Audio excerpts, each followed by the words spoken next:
ನಮಸ್ಕಾರ ಗೆಳೆಯರೆ. ನನ್ನ ಯೋಗ ಸಂಜೀವಿನಿ ಚಾನಲ್ಗೆ ಸ್ವಾಗತ.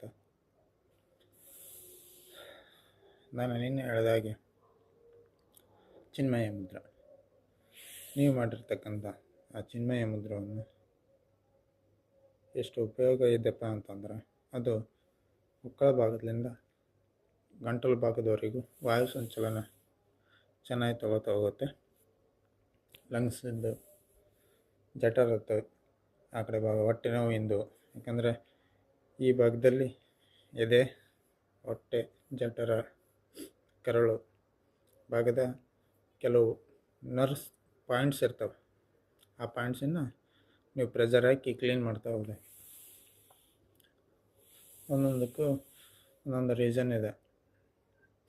ಹಾಗಾಗಿ ಚಿನ್ಮಯ ಮುದ್ರ ಅನ್ನೋದು ಭಾಳ ಒಳ್ಳೆಯದು.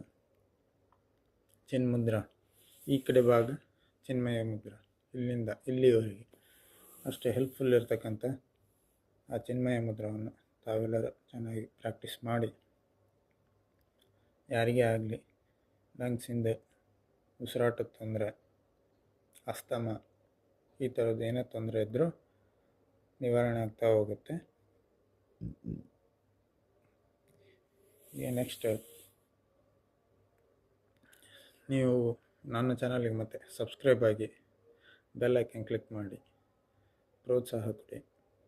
ಸದಾ ನಿಮಗೋಸ್ಕರ ಹೊಸದಾಗಿ ನಾನು ನಿಮಗೆ ಪ್ರತಿಯೊಂದನ್ನು ತಿಳಿಸ್ತಾ ಹೋಗ್ತೀನಿ. ಫಾಲೋ ಅಪ್ ಮಾಡ್ತಾಯಿರಿ. ಮತ್ತು ಮುಂದೆ ಬರ್ತಕ್ಕಂಥ ಮುದ್ರ ಅಂದರೆ ಆದಿಮುದ್ರ ಅಂತ. ಆದಿಮುದ್ರದ ಬಗ್ಗೆ ನಾನು ಮುಂದಿನ ವಿಡಿಯೋದಲ್ಲಿ ತಿಳಿಸ್ತೀನಿ. ಈಗ ನೀವು ಧ್ಯಾನವನ್ನು ಎಷ್ಟು ನಿಮಿಷದವರೆಗೆ ಮಾಡ್ತಾಯಿದ್ದೀರಿ ಅನ್ನೋದನ್ನು ಸ್ವಲ್ಪ ಕಾನ್ಸಂಟ್ರೇಟ್ ಕೊಟ್ಟು ಕಾಣ್ತಾ ಇರ್ರಿ. ಧ್ಯಾನ ಅನ್ನೋದು ಭಾಳ ಹೆಲ್ಪ್ಫುಲ್ ಇದೆ, ಜೀವನದಲ್ಲಿ ಭಾಳ ಅತ್ಯಗತ್ಯವಾಗಿರುತ್ತೆ. ಮಿಸ್ ಮಾಡಬೇಡಿ.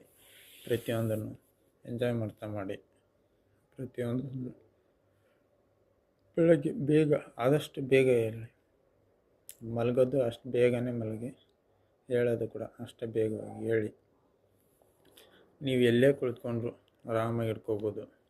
ಬಸ್ನಲ್ಲಿ ಕುಳಿತುಕೊಂಡ್ರೆ, ಆಫೀಸಲ್ಲಿ ಕುಳಿತುಕೊಂಡ್ರೆ, ವೈಯಕ್ತಿಕವಾಗಿ ಸುಮ್ಮನೆ ಏನೋ ಫೋನ್ ನೋಡ್ತಾಯಿದ್ರು, ಟಿ ವಿ ನೋಡ್ತಾಯಿದ್ರು, ಮನೇಲಿ ಸುಮ್ಮನೆ ಈ ಥರ ಹಿಡ್ಕೊಂಡು ಕೂತ್ಕೋಬೋದು. ವಜ್ರಾಸನವನ್ನು ಹಾಕ್ಕೊಂಡು ಕುಂತ್ಕೋರಿ, ಇಲ್ಲ ಪದ್ಮಾಸನ, ಅರ್ಧ ಪದ್ಮಾಸನ, ನಿಮ್ಗೆ ಯಾವ್ದು ಅನುಕೂಲ ಆಗುತ್ತೆ ಆ ಆಸನದಲ್ಲಿ ಹಾಕ್ಕೊಂಡು ನಿಮ್ಗೆ ಯಾವ ಮುದ್ರೆಗಳು ಬೇಕು ಪ್ರತಿಯೊಂದು ಮುದ್ರದ ಬಗ್ಗೆ ಹೇಳ್ತಾ ಹೋಗ್ತೀನಿ. ಆ ಮುದ್ರೆಗಳನ್ನು ಮಾಡ್ತಾ ಬನ್ನಿ.